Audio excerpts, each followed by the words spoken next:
एक महिला भक्त वृंदावन से बिहारी जी लेकर अपने घर आई और तभी बाहर से गोलू घर के अंदर आया और माँ से पूछता है कि माँ, यह कौन है? तो मैया ने बोला, ये भगवान है और ये ही हमारे मालिक हैं। अब तो घर में जब भी कोई नई चीज बनती तो सबसे पहले बिहारी जी को भोग लगता। पहले यह सब चीजें गोलू को सबसे पहले मिलती थी। इससे गोलू बहुत चिढ़ने लगा और मन ही मन ठाकुर जी को कोसने लगा। एक दिन गोलू की माँ काम पर जाते समय बोली, गोलू, यमुना जी से मटके में जल भर कर लाना।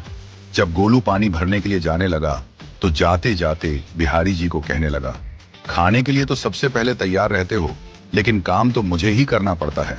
अगर यहाँ रहना है तो काम करो। कहकर गोलू यमुना जी से जल भरने के लिए चल पड़ा।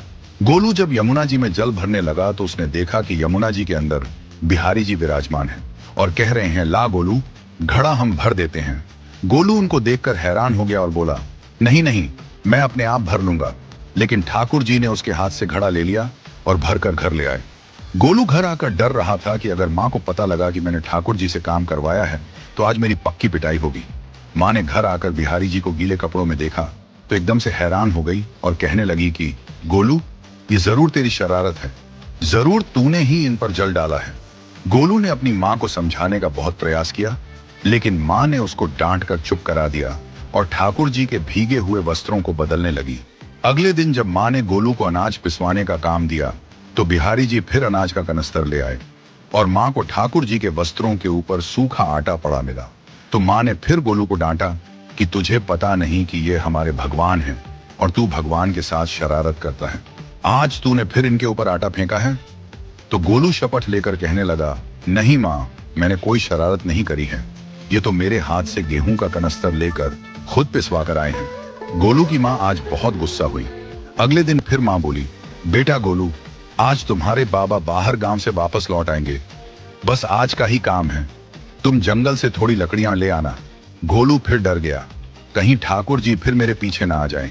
गोलू ने माँ को बोला कि मैं चला तो जाऊंगा, लेकिन बिहारी जी को समझा लो, वो मेरे पीछे ना आए। उसकी माँ हंसकर बोली, हाँ हाँ, समझा दूंगी, तुम जाओ तो सही।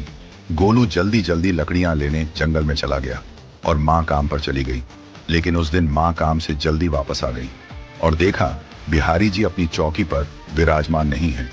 वह तो एकदम से घबरा गई कि कहीं गोलू की शरारत तो नहीं। वह भागी भागी जंगल की तरफ गई। तभी उसने देखा कि गोलू के साथ एक इंसान लकड़ियों को लेकर घर आ रहा है। गोलू की माँ यह देखकर हैरान हो गई कि यह तो बिहारी जी हैं। ये क्या हमारे भगवान हमारा काम कर रहे हैं? इसका अर्थ गोलू ठीक कह रहा था। वह जल्दी जल्दी भागकर ठाकुर जी के पास गई और लकड़ियां उनके हाथ से लेते हुए उनके चरणों में गिरकर रोती हुई बोली, हे बिहारी जी, ये आप क्या कर रहे हो? मुंह गरीब का काम क्यों कर रहे हो? ठाकुर जी मुस्कुराते हुए बोले, हमें तो तेरे बेटे पर बहुत प्यार आता है। सब लोग हमें भगवान समझते हैं, लेकिन एक तेरा बेटा ही था जो हमको अपना मानता था। अपना मानकर वो हमें डांट भी देता था, हमारे साथ गुस्सा भी करता था, और जो हमें एक बार अपना मान लेता है तो हम उसके मान के लिए उसके ही हो जाते हैं।